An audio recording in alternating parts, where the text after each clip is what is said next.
ஆண்டவராக இயேசு கிறிஸ்து நாமத்தினாலே உங்களை யாவருக்கும் நான் மனதார கர்த்தருக்கு நன்றி சொல்கிறேன். தொடர்ந்து ஊழியத்தை தாங்கிக் கொண்டிருக்கிறீர்கள். ஜபத்தின் மூலியமாக, உங்கள் காணிக்கை மூலியமாக தொடர்ந்து இந்த ஊழியம், இந்த காணொளி உங்களுக்கு ரொம்ப பிரயோஜனமாக இருக்கும். அன்புக்குரிய தேவ பிள்ளைகளே, நீங்கள் நலமாக இருப்பதற்கு தான் இந்த காணொளி உங்கள் மத்தியிலே தொடர்ந்து போடும்படி தேவன் உள்ளத்திலே தம்முடைய வார்த்தையை கொடுத்து கொண்டிருக்கிறார். தொடர்ந்து நீங்கள் ஜெபம் பண்ணி கொள்ளுங்கள். இதை தடையில்லாதபடி போடுவதற்கும் தொடர்ந்து உங்கள் மத்தியில் கரெக்டாக வந்து சேருவதற்காகவும் ஜெபம் பண்ணி கொள்ளுங்கள். இன்றைக்கு தலைப்பு என்னவென்றால், உங்கள் எதிராளி யார் என்பதை கண்டு கொள்ளுங்கள். எதிராளி உங்கள் யார் என்பதை நீங்கள் அறிய வேண்டும், உணர வேண்டும், தெளிவடைய வேண்டும் என்றுதான் இன்றைக்கு இந்த காணொளி உங்கள் மத்தியிலே தேவன் வெளிப்படுத்த சித்தம் கொண்டிருக்கிறார். இந்த நாட்களிலே அநேக மீடியாக்கள் மூலியமாக அநேக மக்கள், ஆவிக்குரிய பிள்ளைகள், இந்த ஜனங்கள், விசுவாசிகள் இன்றைக்கு விசுவாசத்தையும் விட்டு, சபையும் விட்டு, கர்த்தரை விட்டு, இன்னைக்கு நான் வீட்டுக்குள்ளே ஜெபிக்கிறேன் என்பதை கேட்கும்போது உள்ளங்கள் உடைகிறது, வேதனையாகவும் இருக்கிறது. இந்த நாட்களிலே பிரியமான தேவனுடைய ஜனமே, இந்த நாட்கள் உங்கள் எதிராளியை கண்டுபிடிங்கள்.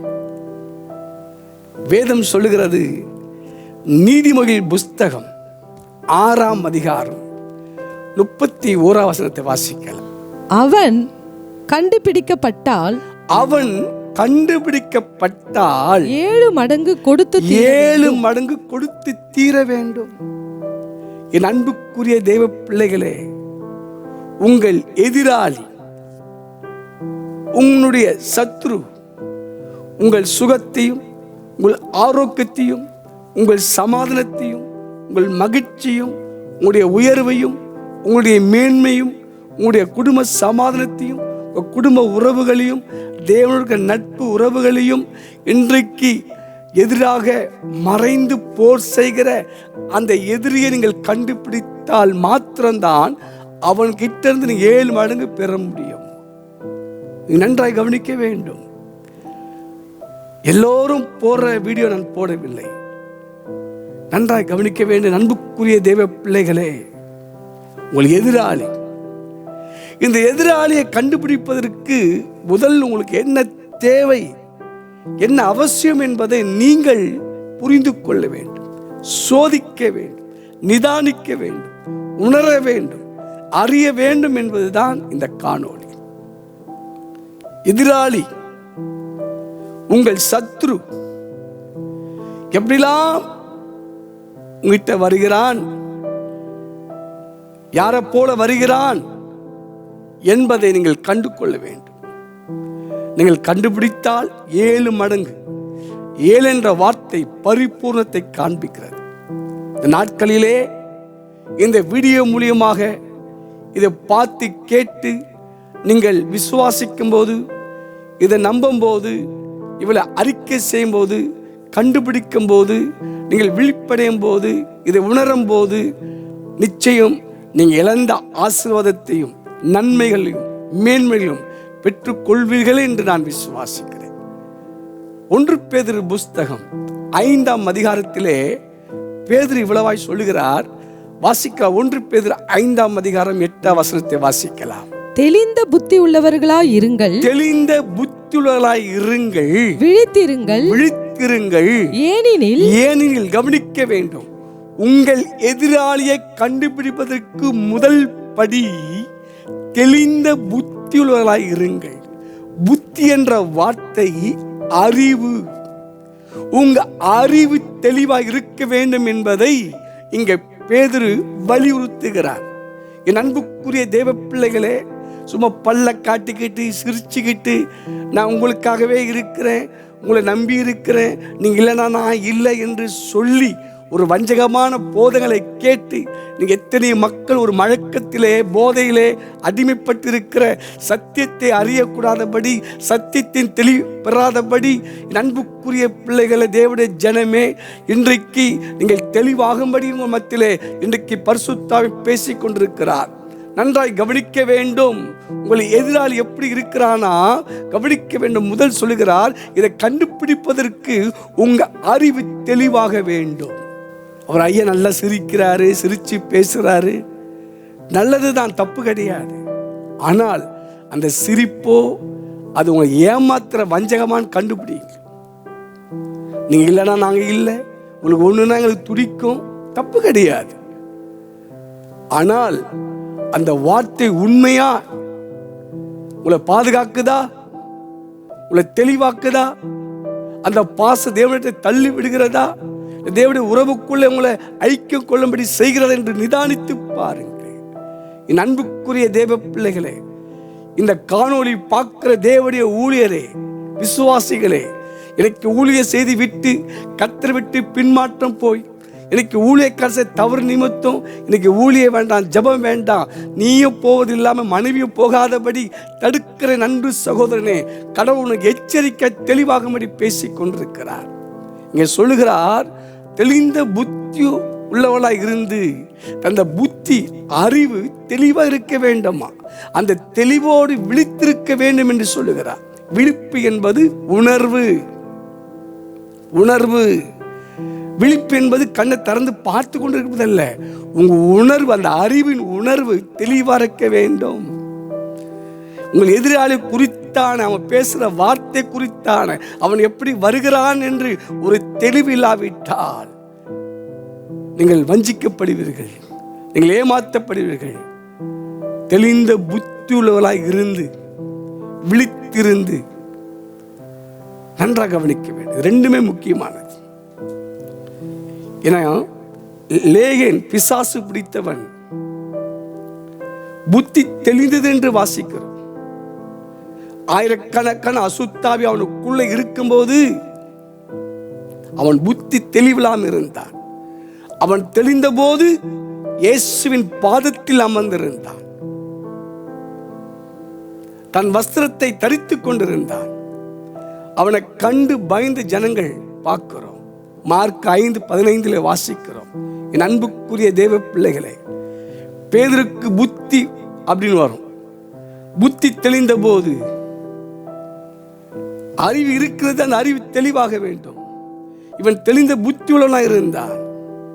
கெட்ட குமாரனுக்கு புத்தி தெளிந்த போது, புத்தி வந்த போது, ஆனா இங்க பேதுரு சொல்லும் போது, நீங்கள் தெளிந்த புத்தியுள்ளவர்களாய் இருந்து விழித்திருங்கள். அப்போ தெளிவும் அவசியம், விழிப்பும் அவசியம் என்றார். ஏனென்றால் உங்கள் எதிரி எப்படி இருக்கிறானா, எவனை விழுங்கலாம் நன்றாக கவனிக்க வேண்டும்.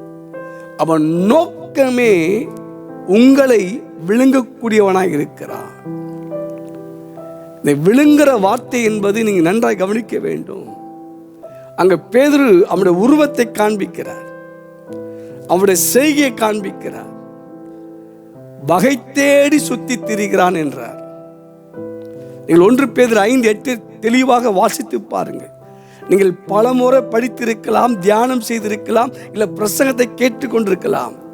இந்த அதிகாரம் சபைக்கும், சபை மூப்பருக்கும், மீட்பனுக்கும், வாலிபருக்கும் சொல்லப்பட்ட வார்த்தை தான் இன்று உங்கள் மத்தியில் நான் பேசிக் கொண்டிருக்கிறேன். என் அன்புக்குரிய தேவ பிள்ளைகளே, இந்த கடைசி நாட்களிலே திருச்சபைக்கு போவது முக்கியம், அவசியம்தான். ஊழியர்களை நேசிப்பது அவசியம்தான். ஊழியக்காரருக்கு தசமமாக காணி கொடுப்பது அவசியம்தான். ஊழியக்காரர் சுகத்தை விரும்புவது அவசியம்தான். ஆனால் நீங்கள் தெளிவோடு இருந்தால்தான் தேவனுடைய சமூகத்திலே ஊழியக்காரர் யாரு, இவர் தேவனோடு இருக்கிறாரா இல்லையா, இவர் பேசுகிற வார்த்தை தேவ சத்தமா இல்லை என்பது பகுத்தறியாவிட்டால் நீங்கள் ஒரு காலத்திலே வஞ்சிக்கப்பட்டு பிசாசால மோசமோடு கூடிய சூழ்நிலை வரும் என்பதற்கு தான், நீங்கள் விழுந்து போகாது இருப்பதற்கு தான் இந்த காணொலி நான் மத்தியிலே பேசுவது. முதல் உங்களுக்கு தேவை விழிப்பு தேவை, தெளிந்த புத்தி தேவை. இந்த 2 விஷயத்தை நீங்கள் புரிந்து கொள்ள வேண்டும். அவன் எப்படி இருக்கிறான்னா, வகை தேடி சுத்தி திரிகிறான். வகை என்பது எந்த வழியிலே உன்னை பிடிக்கலாம், உன்னை விழுங்கலாம், உங்களை ஏமாத்தலாம், உங்களை வஞ்சிக்கலாம் என்பது வகை தேடுகிறான். புரிந்து கொள்ளுங்கள். ஏவாளை அவன் வகை தேடுகிறான். ஆதாமை பிடிக்க முடியவில்லை. ஏனால் பவுல் சொல்லும் போது ஆதாம் வஞ்சிக்கப்படவில்லை, ஏவாள் வஞ்சிக்கப்பட்டான்.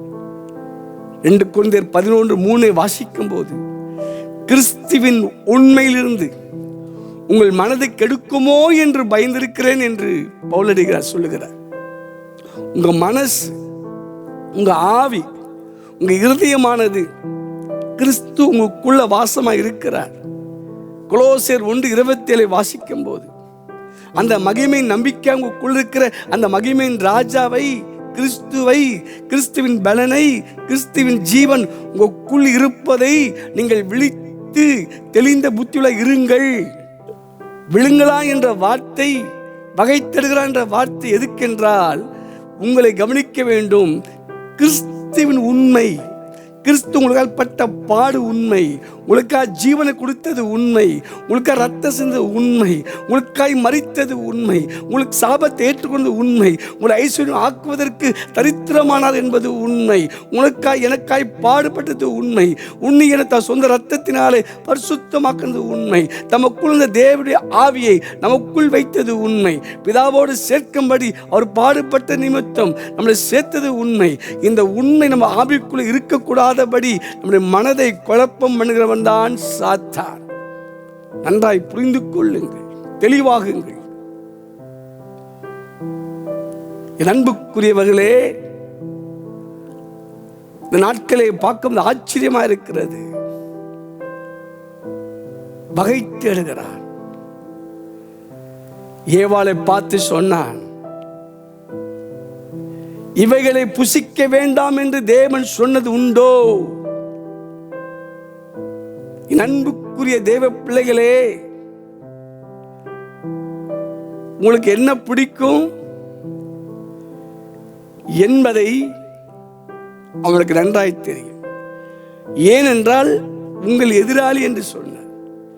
எப்போ உங்களுக்கு எதிராளி அவன் மாறினான் என்றால், எபேசியர் 2:3 வாசிக்கும் போது, முன்னே நீங்கள் மாம்சம் ரத்தத்தில் இருக்கும்போது அவனுக்கு கீழே அவனுக்குள்ளே அவனுடைய காரியத்தின்படி நடந்தோம், அவனுக்கு பிள்ளைகளாக இருந்தோம், தேவ கோபத்துக்கு தேவனுடைய வாக்குத்தத்தத்துக்கு நம்ம அந்நியர்களாக பரதேசியா இருந்த நாட்களிலே அவன் நம்மளோடு நட்பு வைத்திருந்தான், நாம் அவனோடு நட்பு வைத்திருந்தோம். நம்முடைய கண்களை குருடாக்கி வைத்திருந்தான், நம்முடைய மனக்கண்களை குருடாக்கி வைத்திருந்தான். இயேசுவின் உயிர்த்தெழுந்த மரணத்தை பாடுகளை விசுவாசிக்க கூடாதபடி 2 கொரிந்தியர் 4:4 அந்த ஒளி பிரகாசிக்க கூடாதபடி, அந்த சாயில் பிரகாசிக்க கூடாதபடி, அந்த ஒளி இதயத்தில் பிரகாசிக்க கூடாதபடி, அந்த அறிவாகிய ஒளி பிரகாசிக்க கூடாதபடி மனக்கண்ணை குருடாக்கி வைத்த அந்த சாத்தானுக்கு முன்னே நாம் இருந்தோம். எப்போ நீங்கள் விசுவாசித்து இயேசுவை ஏற்றுக்கொள்ளும் போது அந்தகார லோகாதிபதியிலிருந்து நாம் விடுவிக்கப்பட்டு இருக்கிறோம். கொலோசியர் 1:13 அந்த இருள் அதிகாரத்தை நம்மை விடுதலை ஆக்கிவிட்டார் பிதா. விடுதலையாக்கப்பட்ட நாம் இப்போ தேவ ராஜ்யத்துக்குள் இருக்கிறோம் என்று அந்த விழிப்பும் தெளிவும் இல்லாவிட்டால் அவன் வகை தேடுகிறான். என் அன்புக்குரிய தேவ பிள்ளைகளே, ஆண்டவர் கொடுத்த வாக்குத்தத்தம் நேற்றும் இன்றும் என்றும் மாறாது. தேவன் கொடுத்த சுகம் நேற்றும் இன்று என்று மாறாது. தேவன் தந்த உயர்வோ மேன்மைகளோ அவர் எடுக்கிற தேவன் அல்லவே. புரிந்து கொள்ளுங்கள், தெளிவாய் இருங்கள், விழித்திருங்கள். வகை தேடுகிறான். எந்த வழியிலே நீ அகப்படுவாய், எந்த வழியிலே நீ சிக்கிக் கொள்வாய் என்பதெல்லாம் திட்டங்கள். அன்புக்குரிய பிள்ளைகளே, முதல் அவனுக்கு வகை என்பது இடம் தேடுகிறான். அவனுக்கு முதல் இடம் கொடுக்காதீர்கள். எப்படி நம்ம இடம் கொடுக்கிறோமா? வகை தேடுகிறான், இடம் பிடிப்பதற்கு. எபேசியர் 4:27 வாசிக்க கேட்போம். பிசாசுக்கு இடம் கொடாமல் இருங்கள். நல்லா கவனிக்க வேண்டும். எவ்வளவு அற்புதமான விஷயம். ஏன் இந்த அற்புதமான சத்தியத்தை பவுல் சொல்லுகிறானால் இடம் கொடாதீர்கள். அப்ப பிசாசு வகை தேடுகிற நோக்கம் இடம் பிடிப்பதற்கு, உன்னுடைய சமானத்தை கெடுப்பதற்கு, உங்க ஊழியத்தை அழிப்பதற்கு, உன் குடும்ப நட்பை கெடுப்பதற்கு, தேவனுடைய திட்டத்தை அழிப்பதற்கு, தேவனை விட்டு பிரிப்பதற்கு அவனுடைய பிளான் போடுகிறான். அதாவது சொல்றார், பிசாசுக்கு இடம் கூடாதீர்கள். எப்படி இடம் கொடுக்கிறோமா? வாசிக்க தொடர்ந்து. நீங்கள் கோபம் கொண்டாலும் பாவம் செய்யாதிருங்கள். கோபம் என்பது இயல்பு கோபம். ஆனால் ஒன்று புரிந்து கொள்ளுங்கள், மனுஷனுடைய கோபம் தேவன் நீதி நடப்பிக்காதே என்று யாக்கோபு 1:19 சொல்லுகிறார்.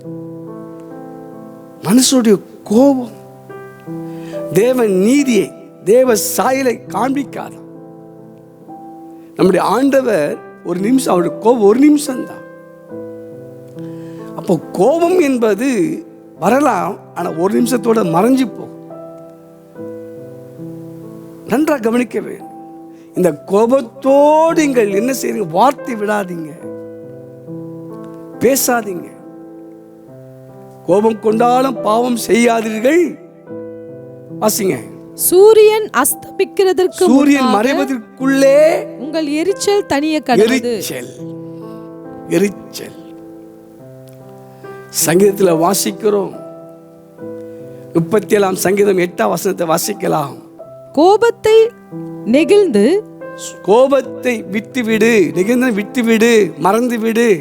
உக்கிரத்தை விட்டுவிடு. உக்கிரம், நான் சாவடிக்காம இருக்க மாட்டேன், அவன் கொல்லாம விட மாட்டேன், அவனை அடிக்காம விட மாட்டேன். அவன் எப்படி மேல வர்றான், எப்படி பண்றான். பொல்லாப்பு செய்ய ஏதுவான எரிச்சல் உனக்கு வேண்டாம். பொல்லாப்பு செய்ய லாபான் சொல்லுகிறான், நான் உனக்கு பொல்லாப்பு செய்ய எனக்கு சக்தி இருக்கு, ஆனால் உங்க பிதாக்களின் தேவன் தடுத்தார். என் அன்புக்குரியவர்களே, கோபம் இயல்பு. ஆனால் கோபத்தினால் நீங்க எதையுமே சாதிக்க முடியாது. நீங்க கோபப்பட்டுட்டு வார்த்தை விடாதீங்க. நான் ஏன் இருக்கணும், நான் எதுக்கு இருக்கணும்? கோபம் பாருங்க, என்னென்ன வார்த்தை பேசி வைக்குது பாருங்க. அந்த வார்த்தையில் தான் நாம் சிக்கிக் கொள்கிறோம். நீதிமொழிகள் 6:2 சொல்லுது, வாயின் வார்த்தையினாலே நீ சிக்கிக் கொண்டாய். ஏவாள் அந்த வார்த்தையால் சிக்கிக் கொண்டான். சிம்சோன் வார்த்தையினால சிக்கிக் கொண்டான். வார்த்தைக்கு வல்லமை இருக்கு. நீங்க பேசுற வார்த்தைக்கு ஜீவன் இருக்கு. அதே எபேசியர் 4 பார்த்து, கெட்ட வார்த்தை ஒன்றும் உன் வாயிலிருந்து புறப்பட வேண்டாம் சொல்வார். கெட்ட வார்த்தை என்பது கடவுள் கேட்கக்கூடாத வார்த்தை, அது அருவருப்பான வார்த்தை. யோபின் புஸ்தகத்தில் வாசிக்கிறோம் என்னவென்றால், கர்த்தர் வீண் வார்த்தைக்கு செவிக்கூடாது. மத்திய 12 சொல்றார் இயேசு, அந்த வீண் வார்த்தை ஜட்ஜ்மெண்ட்டை கொண்டு வருமா. அதுதான் யோபின் புஸ்தகம் 34:3 வாசித்து பாருங்கள்.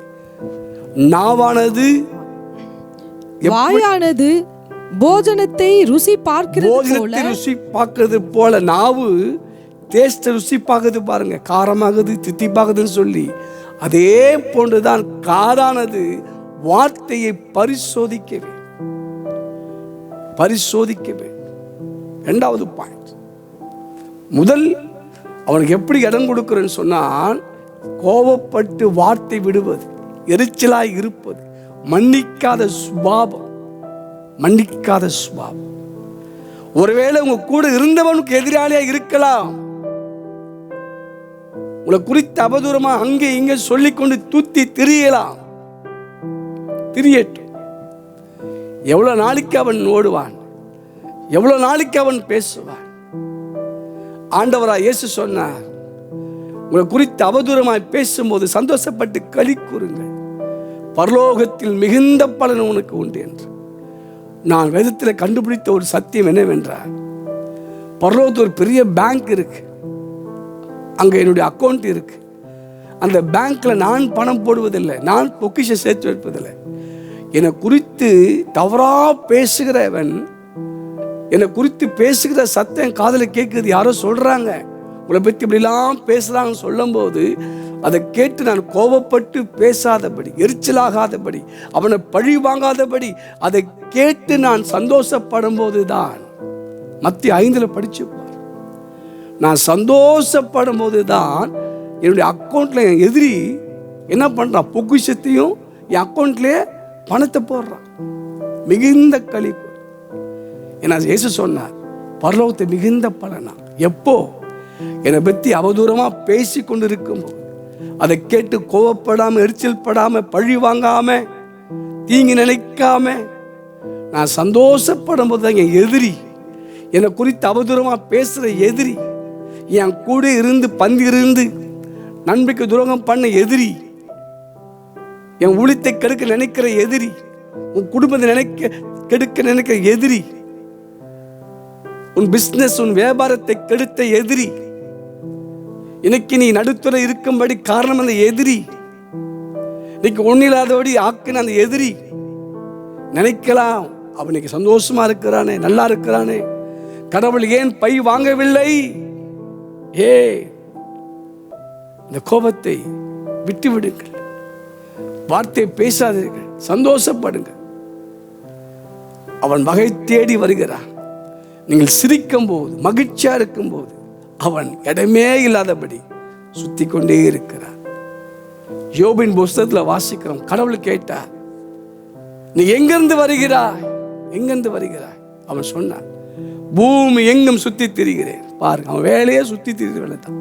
கலகம் பண்றது, யார் மாட்டிக்குவான், யாருக்கு ஊர் கதை பேசுவான், எந்த ஊழியக்காரர் விழுந்து போவான், இதுதான் அவனுடைய வேலையே. என் அன்புக்குரிய தெய்வ பிள்ளைகளே, நீங்கள் தெளிந்த புத்தி உள்ளவளாக இருந்து விழித்திருங்கள். கோபப்படாதீர்கள், எரிச்சல் படாதீர்கள், பழி வாங்குற குணத்தோடு சுத்தி திரியாதீர்கள். 1000 பேர் என்னை குறித்து பேசினாலும் நான் பேசாமல் என்னுடைய வேலை. எபேசியர் 4ஆம் அதிகாரம் 32ஆம் வசனத்தை வாசிக்கலாம். ஒருவருக்கொருவர் தயவாயும் மன உருக்கமாயும் இருந்து கிறிஸ்துவுக்குள் தேவன் உங்களுக்கு மன்னித்தது போல, தேவன் உங்களை மன்னித்தது போல நீங்களும். மன்னிப்பு என்பது இயேசு மன்னிச்சுட்டேன்னு சொல்லல, தான் குமாரனை உயிரை கொடுத்து மன்னிச்சான். புரிஞ்சுக்கணும், மன்னிப்பு என்பது சாதாரண விஷயம் கிடையாது. மன்னித்தது போல மாடல் காட்டுறாரு. நீங்களும் ஒருவருக்கொருவர் மன்னியுங்கள். பாத்தீங்களா? பிளீஸ். இன்னைக்கு பவுலை பற்றி நாம் நிருபங்களை படிக்கிறோம், வாசிக்கிறோம். அந்த பவுலை உருவாக்கின ஒரு தாசன் உண்டு, அவர்தான் ஸ்தேவான். அவர் கொலை செய்வதற்கு ஒரு கருவியா இருந்த சவுல் அந்த தருணத்திலே ஸ்தேவான் முழங்கால் படிட்டு அனாந்து பார்த்து மன்னியும் என்று சொல்லி ஜீவனை விட்டார். அந்த உயிரை கொடுக்கும் போது, ஏனென்றால் ஆதியாம் புஸ்தகம் 9ஆம் அதிகாரத்தை வாசித்து பாருங்கள். எந்த மனிதனோட ரத்தத்தை பூமியில் சிந்தப்படுகிறதோ அதே மனிதனால் அவன் கொல்லப்பட வேண்டும் என்று கடவுள் ஆதியாம் 9 சொல்லி இருப்பார். நன்றாய் புரிந்து கொள்ள வேண்டும். இப்போ சவுலுக்கு சாபம் வர வேண்டும், நன்றாக கவனிக்க வேண்டும். அந்த ஸ்தேவான் விட்ட மன்னிப்பு பண்ண அறிக்கை தான் சவுலாய் இருந்தவனை பவுலாய் கர்த்தர் மாற்றினார். சபையை துன்பப்படுத்தின பவுலை சபையை கட்டுகிற தேவ மனுஷனாய் மாற்றினார். அநேக விசுவாச அவமானப்படுத்தின சவுலை கடவுள் அநேகரை உருவாக்குற ஒரு கருவியாய் தகப்பனாய் மாற்றினார். என் அன்புக்குரிய தேவ பிள்ளைகளே, என் அன்பான தேவ ஜனமே, விழித்திருந்து தெளிந்த புத்தியோடு விழித்திருங்கள். உங்கள் எதிராளிக்கு இடம் கூடாதபடி அவன் வகை தேடி சுத்தி திரிகிறான். பாஸ்டர் செய்வனை வச்சுட்டான், சூனியை வச்சுட்டான், அவன் வச்சுட்டான் சொல்வதை விட்டு விட்டு, அந்த பைத்தியகரமான அறிக்கை விட்டு விட்டு, உன் எதிரி யாரு? உன் சொந்த பந்தம் அல்ல, பிசாஸ். அவன்தான் நம் நிம்மதியை கெடுக்கிறவன், மகிழ்ச்சியை கெடுக்கிறவன். அவன் வருவதற்கு உங்களுடைய வாயின் வார்த்தைகள் தான். 2 விஷயத்தை புரிந்து கொள்ள வேண்டும். ஒன்று, குள்ளுகிற கசப்பால, வெறுப்பால, கோபத்தினால, எரிச்சலினால, பழி வாங்குற குணத்தினாலே அவன் உள்ளே வருகிறான். கடவுள் நியாயப்பிரமாணம் கொடுத்த நோக்கத்தை நன்றாய் படிச்சு பாருங்க. பழி வாங்குதல் எனக்குரியது என்று சொல்லுவார் கடவுள். லேவியராகமம் 19:18 வாசிக்கலாம். லேவியராகமம் புஸ்தகம் 19ஆம் அதிகாரம் 18ஆம் வசனத்தை வாசிக்கலாம், கேட்போம். பழிக்கு பழி வாங்காமலும் உன் ஜனபுத்திரர் மேல் பொறாமை கொள்ளாமலும் உன்னில் நீ அன்பு கூறுவது போல பிறனிலும் அன்பு கூறுவாயாக. பழிக்கு பழி வாங்காமலும், பாருங்க, நல்லா புரிஞ்சு. பழி வாங்குதல் கர்த்தருக்குரியது. அன்பு கூறு. யாரிடத்திலே அந்த அன்பு இருக்கிறதோ அங்க பழி வாங்கல் குணம் இருக்காது. நீ ஏன் அன்பு இல்லை? அன்பு இல்லாத காரணம் நன்றி இல்லை. நன்றி இல்லை. நன்றி இல்லாத இருதயம்தான் துரோகம் செய்யும், பகைக்கும், எரிச்சலாகும், பொறாமைப்படும். நான் உங்களுக்கு சொல்ல விரும்புகிறேன், உங்களால் இன்றைக்கு ஊழியம் செய்து கொண்டிருக்கலாம், உங்களால் உயர்த்தப்பட்டிருக்கலாம், உங்களால் நன்மை பெற்றுக்கொண்டு இன்னைக்கு உங்களை பிரகாசிக்கலாம். இன்றைக்கு உங்களை மதிக்காமல், கவனிக்காமல், எப்போ நீங்கள் ஃபோன் பண்ண பிஸியாக இருக்கிறேன் என்று காண்பிக்கிறவர்களை குறித்து நான் பேசுகிறேன். கவனமாக இருங்கள். அவள் பிஸியாக இருப்பதற்கு ரகசியம் என்னவென்றால், உங்களோடு பேசுவதுக்கு அவள் அவாய்ட் பண்ணுறாள். அவளை குறித்து தப்பாக நினைக்காதீர்கள். முடிந்தவரை நீங்கள் வெளியே வாருங்கள். கடவுள் உங்களை கொண்டு அவளை உயர்த்தத்துக்கு ஒரு ஏணியை வைத்திருந்தாரா? விட்டுடுங்க.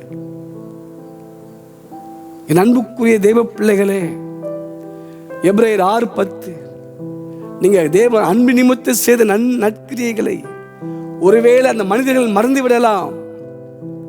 உன்னை என்னை அழைத்த அவர் நாமத்தை நிமித்த செய்த நற்கிரிகளை மறந்துவிட தேவன் அநீதி உள்ள தேவன் அல்லவே. அநீதியெல்லாம் பாவம் என்று சொல்லுகிறது. பயப்படாதீர்கள். இன்றைக்கு நான் இப்படிலாம் செய்த, இப்படிலாம் பண்ணேன், இப்படி பண்ணிட்டானே, மறந்துட்டானே என்று பெற்றோரே, ஊழியரே, கர்த்தருடைய பிள்ளைகளே, இன்னைக்கு நிமித்த நல்ல நிலை இருக்கிறான், இதை மறந்துட்டு விட்டான்னு சொல்லி கண் கலங்கி கொண்ட பெற்றோரே, கவலைப்படாது, எரிச்சல் அடையாதீர்கள், வாய் மாற்றி விட்டு விடாதீர்கள். தெளிந்த புத்தியோடு விழித்திருங்கள். உங்கள் எதிராளியை குறித்து அவனுக்கு இடமே கொடுக்காதீர்கள். கிறிஸ்து மன்னித்தார். பழி வாங்குவது நமக்குரியது அல்லவே, அது தேவனுக்குரியது. அன்பிலே நிலைத்திருங்கள். நிச்சயம் முதல் இந்த பாகத்திலே நீங்கள் தெளிந்த புத்தியோடு விழித்திருங்கள் என்ற வார்த்தையை அறிவிலே தெளிவாகவும், நீங்கள் பேசுகிற வார்த்தை தெளிவாகவும் இன்றைக்கு ஆவியானவர் உங்களோடு இடைப்பட்டு கொண்டிருக்கிறார். இந்த பாகத்தை நிச்சயம் கேட்கிற உங்களுக்கு பிரயோஜனப்படும். மன்னிக்கக்கூடிய அபிஷேகம் உங்க மேலே இறங்கட்டும். இயேசு செய்த ஒரு வார்த்தை, மன்னியும் என்று அழுதார். ஸ்தேவான் மன்னித்தார். அந்த மன்னிப்பில் தான் சிருஷ்டிப்பு இருக்கிறது. அந்த மன்னிப்பில் தான் தேவன் ரட்சிப்பு இருக்கிறது. மன்னிக்கிற குணமிடத்தில் அன்பு இருக்கும். அன்பு இருக்கிற இடத்திலே பாவங்களை பாராத இருதயம் சிநேகிக்கும். இந்த சிநேகிகம் தான் இயேசுக்குள்ளே இருந்தது. மரண பரிந்தும் அன்பு வைத்தார் என்று பார்க்கிறோம். நீங்களும் அப்படியே இருங்கள். நாம் அப்படி இருந்தால் இயேசு கிறிஸ்துவுடைய பிள்ளைகளாக இருப்போம். பிதாவுக்கு பிள்ளைகளாக இருப்போம். நாம் தேவனுடைய சுதனாக இருப்போம். கர்த்தர் தாமே உங்களை ஆசீர்வதிப்பார். அன்பின் பிதாவே, இந்த காணொளி மூலியமாக கேட்ட வார்த்தை ஒவ்வொரு உள்ளத்தில் இன்றைக்கு எதிரே குறித்தான ஒரு விழிப்புணர்ச்சியை ஆவியானவரே, அதிர்ச்சியம் நடக்கட்டும். எங்களை விட்டு போன சத்துரு, எதிரி எப்படி வருகிறான் என்பதை தெளிந்த புத்தியுள்ள விழித்து அதை கண்டு அவனுக்கு இடம் கொடுக்காதபடி, கோபத்து நிமித்தம், எரிச்சல் நிமித்தம், மன்னிக்காத சுபாவத்து நிமித்தம் அவன் எங்களுக்குள்ளே வருகிறான்.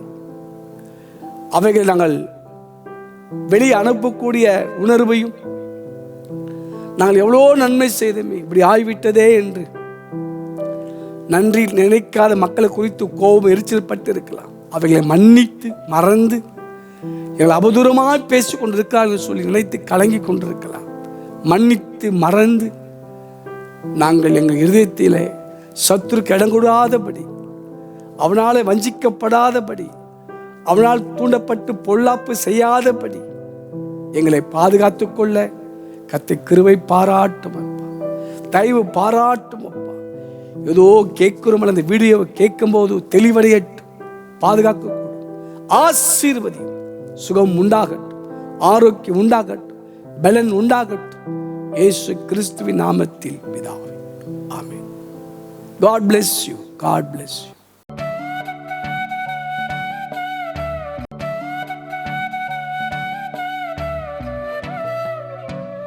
Thanks for watching our video. For contact 9941601995. நீங்கள் எங்களை தொடர்பு கொள்ள வேண்டிய தொலைபேசி எண் 9941691995. நன்றி.